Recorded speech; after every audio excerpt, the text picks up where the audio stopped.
देवभूमि उत्तराखंड का पवित्र देवप्रयाग, जहां अलकनंदा और भागीरथी दो पवित्र नदियों का होता है संगम। यहीं से दो धाराएं गंगा नदी के नाम से आगे बढ़ती हैं। यही संगम तट पर रघुनाथ जी का प्राचीन मंदिर है, जो गिद्धांचल पर्वत पर स्थित है। देवप्रयाग के ऊपर की ओर जो पर्वत है उसे दशरथांचल पर्वत कहा गया है। इसी से शांता नदी निकलती है, जिसका नाम श्री राम की बहन शांता के नाम पर पड़ा है। शांता नदी की धारा भी संगम के निकट ही अन्य धाराओं में मिलती है। इसी प्रकार ये स्थान त्रिवेणी भी है। आपको बता दें कि देवप्रयाग संगम के पास ही माता सीता से संबंधित पवित्र स्थलों को जोड़ने की कल्पना है, जिसे सीता माता परिपथ नाम दिया गया है। यही सीता माता का भ्रमण हुआ और मान्यता है कि अंत में यही सीता माता ने फलस्वाड़ी में भूमि समाधि ली थी। मान्यता है कि सीता माता के वन गमन के समय लक्ष्मण जी उन्हें यहीं से आगे ले गए थे। देवप्रयाग से आगे पुराने यात्रा मार्ग पर विदाकोटी गांव है। यहीं पर लक्ष्मण जी ने सीता माता को विदा किया था। इस स्थान पर सीता माता और लक्ष्मण जी के साक्षात होने के कई प्रमाण मिलते हैं। ऐसे ही देवल गांव में लक्ष्मण जी का मंदिर है।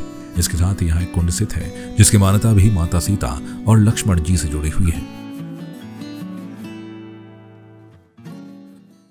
आप देख सकते हैं कि जिस प्रकार से ये जो है कुंड का मुख्य द्वार है, इस मुख्य द्वार पे आप जिस प्रकार से देख सकते हैं कि यहाँ पे देखिए किस प्रकार जो है वो मूर्तियाँ जो है वो बनी हुई है, किस प्रकार के जो है वो डिज़ाइन इस पर जो है वो बने हुए हैं। और आपको ये जानकर बड़ा आश्चर्य होगा कि इसमें जो है वो कहीं पर भी ईंट, बजरी, रेता या किसी लकड़ी का इस्तेमाल नहीं हुआ है।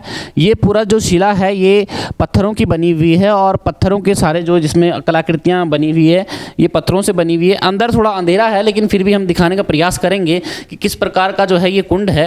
और इस कुंड में जो है वो पानी है आज भी, और यहाँ पर हो सकता है कि पूर्व में धारा पूजन होता था या मंदिरों के लिए जो है पूजा के लिए पानी ले जाया जाता था। तो आज भी जो है इस कुंड में पानी है और यहाँ पर जो है वो मूर्तियाँ रखी हुई है।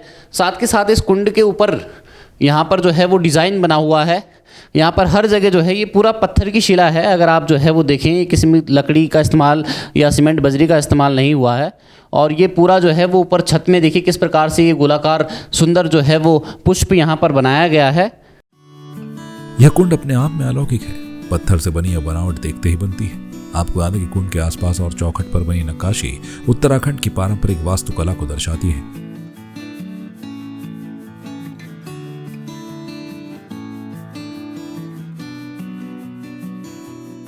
यहाँ भगवान गणेश, हनुमान जी और भगवान शंकर समेत अनेक आकृति भी पत्थरों में उकेरी हुई हैं।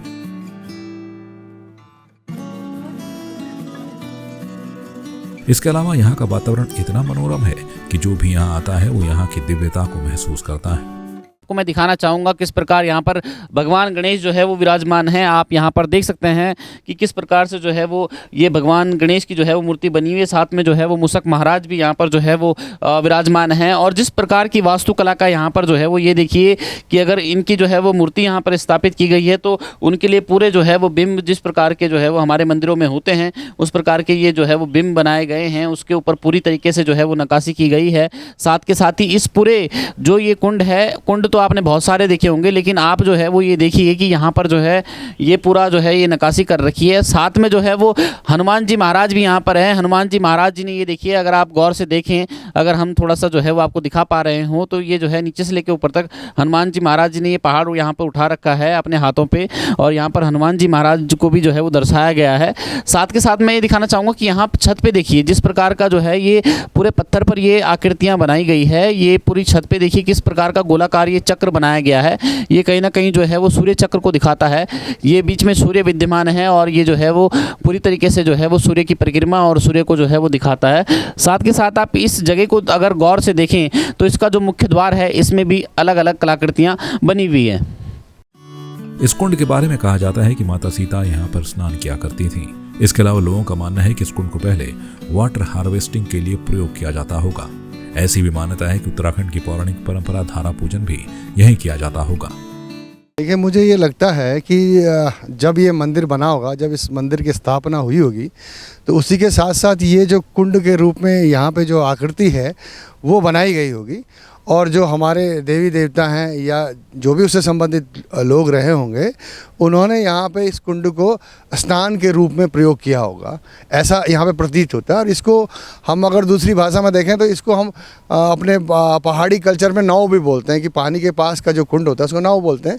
तो ये ऐसे हो सकता है कि वाटर हार्वेस्टिंग का भी एक पैटर्न रहा हो कि भाई अगर हमारे गाँव में कहीं पे अगर पानी की समस्या होती है तो इस पानी में रिजर्व वाटर रहेगा, पानी रहेगा, तो वो किसी के भी काम आ सकता है, ऐसा प्रतीत होता है मुझे। और एक अभी इसे देखकर मन में एक और भी विचार आया, या ऐसा भी हो सकता है कि पौराणिक टाइम पे हमारे जो रीति रिवाज थे या कोई शुभ कार्य होते थे तो यहाँ पे उस धारा पूजन जैसे बोला जाता, तो उस टाइप का भी यहाँ पे ऐसा लग रहा है कि ये धारा पूजन का भी एक यहाँ पे कंसेप्ट रहा होगा कि भाई किसी की शादी ब्याह कोई शुभ कार्य होता तो यहाँ से उस पानी को ले जा करके मंदिरों में प्रभावित किया जाए, या हमारे नवयुगल जिनकी विवाह होते हैं उनका यहाँ पे पूजन करके फिर आगे अपने भविष्य के बारे में सोचें।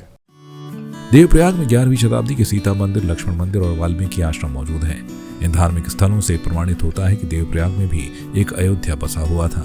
इन धार्मिक स्थलों के स्थानीय लोगों में बड़ी मान्यता है, लेकिन अन्य लोगों को इनके बारे में कम जानकारी है। यही वजह है कि प्रचार प्रसार करने के उद्देश्य से तत्कालीन मुख्यमंत्री त्रिवेंद्र सिंह रावत ने देश भर के श्रद्धालुओं को इस जगह के धार्मिक महत्व के बारे में बताने के लिए सीता माता सर्किट विकसित करने का ऐलान किया था। इसी कड़ी में पूर्व मुख्यमंत्री त्रिवेंद्र सिंह रावत ने सीता माता परिपथ यात्रा का आयोजन किया था। उनकी यात्रा सफल रही, जिसमें सैकड़ों लोग शामिल हुए। उनकी इस पहल की चौतरफा सराहना की गई। देवप्रयाग से वीडियो जर्नलिस्ट दिनेश कुमार के साथ नीतेश उनियाल की रिपोर्ट।